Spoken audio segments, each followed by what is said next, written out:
by the Bergen Muscle Car Museum in Melbourne, Florida. And they're building a $16 million museum.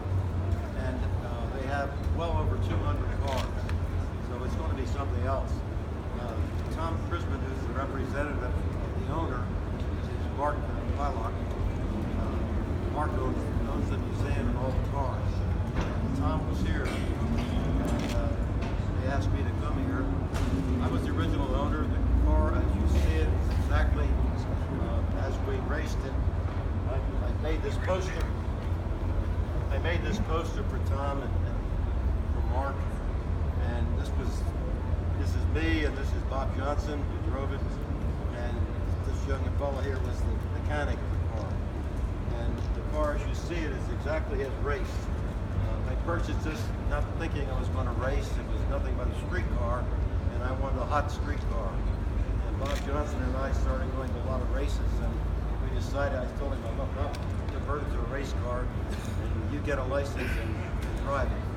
And believe it or not, we went to the first race in Cumberland, Maryland, and won, so we were hooked. My wife said, I'm sorry you didn't lose because you would have quit, and then we spent all the money.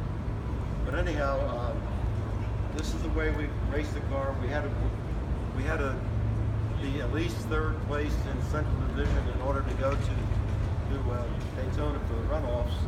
And we had 7 AP wins with this car during the year. And so that's why we qualified for it.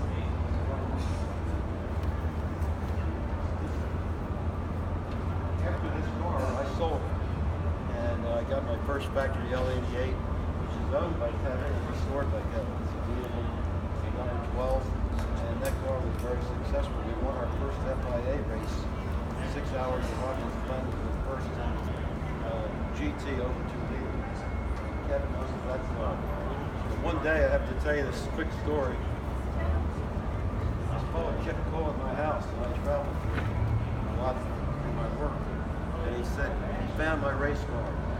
My wife said, this is a New York accident. He found the race car. So he kept hanging up. When I came home one day, I picked the phone up, and he introduced himself as Kevin Bennett. He said he found the car. Well, after talking to him, I think he did find it.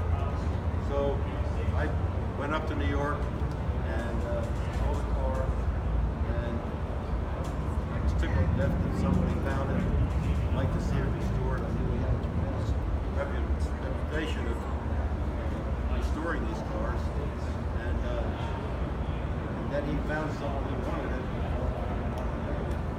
And Kevin restored the car, as you see it. This is his restoration. He did nothing done to the car. 16 years ago, 17 years ago. 17 years ago, 1999. 1999. But nothing done to it, exactly the way Kevin finished it. And very honestly, it's exactly the way. In fact, it has a running time meter that I put in as a novice owner at that time. I wanted to keep track of the time on the engine, the time when I put the rotors in and the brakes and that sort of thing. And Kevin said he was going to restore it. I said, wait a minute, I've got something in my garage.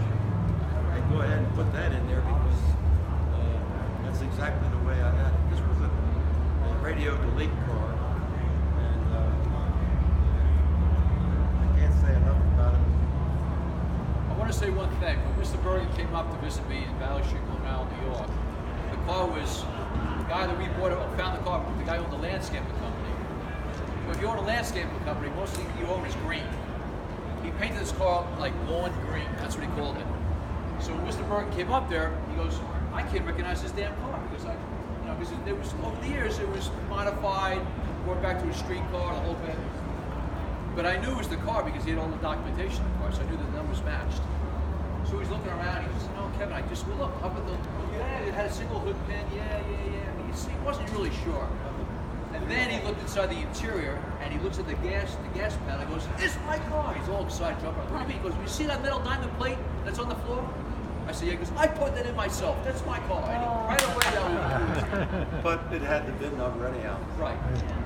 But I'm just so happy that this museum, here's a guy putting a $16 million museum down there, and he owns this car, so it's now place it can be. And so I'm very tickled that Mark did buy the car.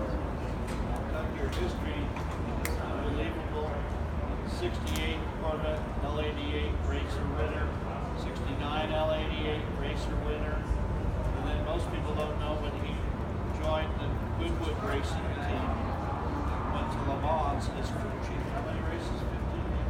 15, 18 races? 14 races. 14 races. Chuck Greenwood. This man's been around the race